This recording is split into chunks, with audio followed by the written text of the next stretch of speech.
Okay, I wanted to say a little bit about some of the things that have happened with this bike.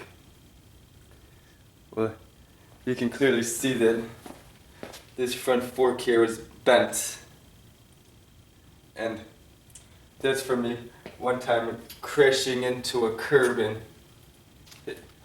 and falling over and hitting it with force while riding it with this front wheel to this bike in place of that big wheel that's there right now. And I got this bike at a garage sale because it was a possible bike that I was going to use for my gearcycle project.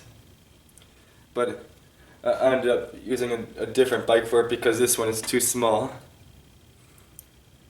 And so anyways, I put this small wheel on here because that gives you a little speed due to the increase in aerodynamics, because the front wheel is the part of the bike where most of the air resistance that comes from the bike comes from. But where most of the air resistance, out of all the air resistance on the bike, comes from is the rider, which is why there's recumbent bikes to greatly reduce that air resistance, but also gives comfort.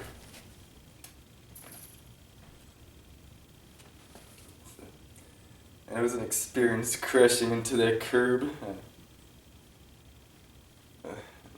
My head was kind of lightheaded, and I had this bad mark by my shoulder and another minor mark by my head.